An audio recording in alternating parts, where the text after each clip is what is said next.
Andy Stevenson for Severe MMA, and I'm joined with Keith the Butcher McCabe ahead of his fight against Philip Mulpeter on Bellator Dublin next week. How are you doing today? Yeah, I'm feeling good. Yeah, so we're in O'Shea's and Talbot Street with a full spread of chicken wings and all sorts there. So is this Andy Ryan's kind of way of punishing you lads a little bit? That's not really a punishment, no. It's just to see they have that focus, not to dive into the plate of wings. Yeah. More so. And so I suppose, how are you feeling kind of health-wise going into this? I know that you've had a kind of a string of run of injuries the last kind of couple of years. How are you feeling going into this one? Yeah, no, I feel great coming into this one. I said I got full fight camp behind me now this time as well, this round. And the fight camp makes a huge difference. It does. No matter what anybody says. Like I know myself and hundreds of other people that do the mixed martial arts, like we train day in, day out, whether we have a fight coming up or not, but there's a different level of intensity when you have a fight camp. Yeah, it's a different level of intensity with jiu-jitsu and wrestling and MMA, when you're doing a sparring and stuff like that. So, body-wise, it feels great. Now, everyone's 100% going into a fight. You always pick up little like niggly injuries and stuff like that, but no, I feel great for this fight. Yeah, and I suppose kind of when talking about injuries, obviously, like, every fighter kind of goes through injuries, but you yourself, I know, kind of you had that kind of finish over Glen Irvin on Bama, and then you had a lot of injuries. You kind of was it a torn rotator cuff? Torn rotator cuff and a dislocation of the left shoulder, and then I was only back from that. I was got myself lovely. I'm back after doing all my rehab and stuff. I'm after getting myself back training. Talking to Andy, he goes, right, if I fight for you on the Bushido card that was coming over to Ireland. I was like, lovely, happy days as a co-main or main event for it. That was about a year out, and I think I was 3 weeks out from that fight. Boom, my left eye went. I was like, I hadn't a clue what was going on. It wasn't from a strike, it wasn't from an impact or anything like that. My left eye just went completely black. So it was like someone was covering my eye, but my eye was open. I was actually competing on. So that happened on the Wednesday. I was competing on the Grapple Kings on that Saturday. And I was on my way up the Grapple Kings, and I turned around to my dad and I was like, listen, we can't see anything out my left eye. So I went in and actually competed anyway. And after the competition, you still competed though, yeah, despite kind of having one eye? I was on the 16-man tournament as a port belt. I think I won my first 2 matches, and I ended up losing the semi-finals then. But yeah, no, I couldn't. As I said, I was 75% just black in my left eye. But what was happening was I was meant to be going to Florida on a Tuesday. So I rang my mum. I was like, hey, listen, I can't see out my eye. And she was like, oh, go to the hospital, go to the doctor. I was like, I think it'll be alright. She's like, Keith, go to the doctor. So I went to the doctor anyway on the Monday morning. He was like, listen, I can't see anything wrong with your eye, but I'm going to send you into the Mata Hospital to get it checked out by the eye specialist. I was like, that's fine, yeah, no problem. So I went home. He just goes, make sure you get a bit of film, because you're going to be in there a long time. He was right. I think I went in there at 12 o'clock and I got seen like 9 or 9:30 at night. And I had 3 different eye specialists looking at my eye, and he kept finding little small little things wrong with it. So I ended up having a detached retina and a tear in the back of my eye. So they were like, hey, listen, you're going to have to stop eating. You're in for surgery in the morning. I was like, yeah, that's fine. Kind of obviously shit myself as well. Kind of like, this is eye surgery. This is crazy. How, like, what's the long term effects of this going to be? Yeah, of course, yeah. So I was a little bit shook up about nothing too bad. Like, I still have that mindset, like, I'll be grand. The Irish mindset. So I got the surgery done anyway, and I was to go back a week later. I was sitting in the car on the way in 7 days later, and I looked over at my dad and said, this isn't going to be good news, because there's no difference in my eye. And he was like, oh, it's a week after surgery, it's going to be fine, you'll be grand. So I went in and sat down in the office again, and he was looking through my eye, and he just kind of made a face at me like this, and I was like, that's not a good face. And he goes, listen, they're going to have to stop eating again, you're back in for surgery in the morning. So basically what we tried to do was we tried to take the easy road, and we put like a cryo-freeze just to freeze your retina back, and he goes, that didn't take up, so we're actually going to have to do like a full band and stitches and stuff like that. I was like, lovely. So then that was the guts of, I think it was 10, like I was told afterwards for 6 weeks you're not allowed to pick up a bag, you're not allowed to put any sort of strain on, because they can detach it again fairly easy. So sitting around doing nothing, no cardio. There's no, you're not allowed to do weights, not allowed to drill, jiu-jitsu, nothing. There was nothing. So it was a long road back from that now, but I still had it in my head. I want to back fight. Fighting is what I do. I love doing. I always have. So there was no doubt in my mind I was going to go back in the cage. It was just win. So I just put my head down, got back training, got back drilling.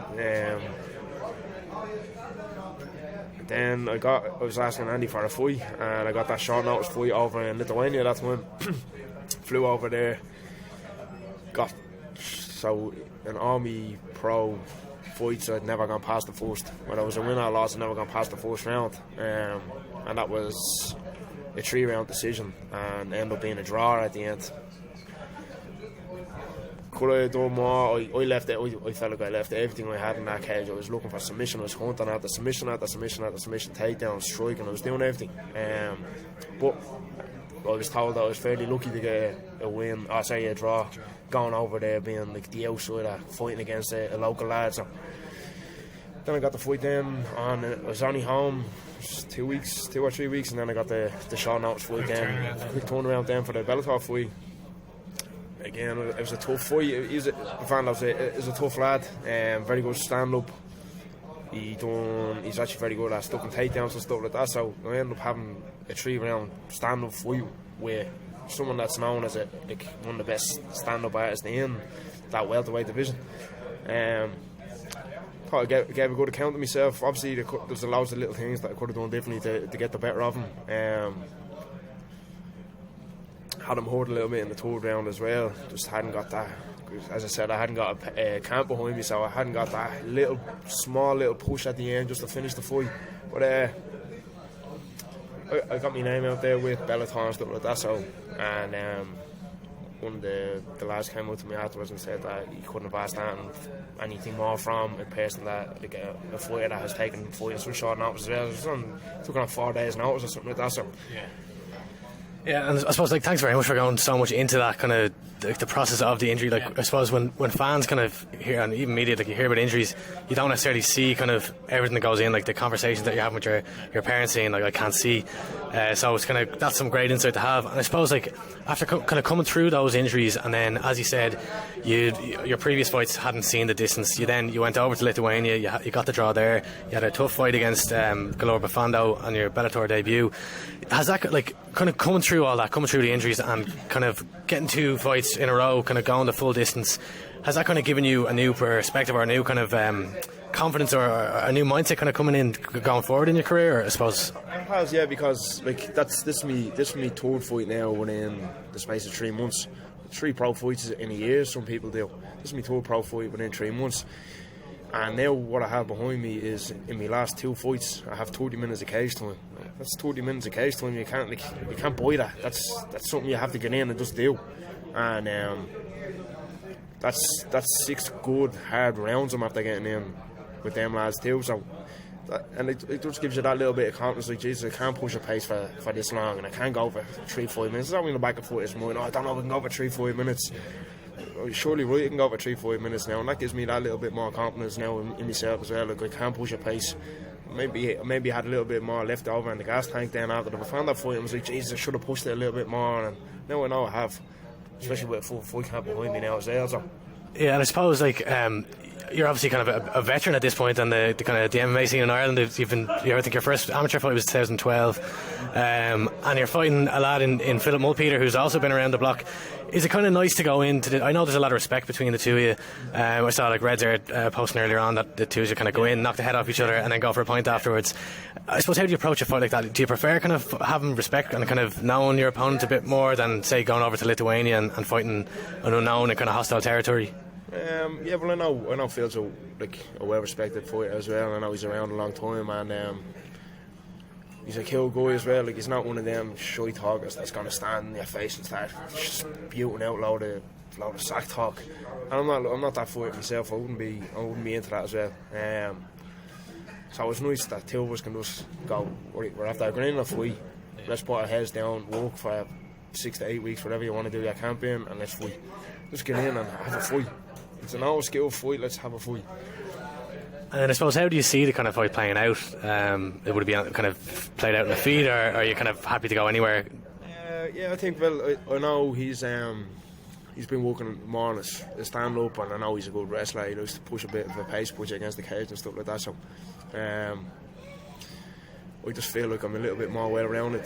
So I'm happy to stay standing up, and I'm happy to wrestle him. I'm happy to go to the ground with him, whatever he wants, whatever I want. I'm going to put a pace on him, and I'm going to dictate where the fight goes. So. And then I'll ask the old cliche question. So you're obviously a Team Rhino black belt. Is it a submission victory coming, or how do you see the fight play? Or give us a prediction for the fight, I suppose. Yeah, I definitely don't see it going to the decision anyway. Two fighters that like to push a pace and go forward the whole time. So, what's to say anything? I'd say second round TKO. Cool. Keith McCabe, thank you very much for your time. Thanks very much. Thank you. Cheers, nice man. Really appreciate that. Andy Stevenson for Severe MMA, and I'm joined with Keith the Butcher McCabe ahead of his fight against Philip Mulpeter on Bellator Dublin next week. How are you doing today? Yeah, I'm feeling good.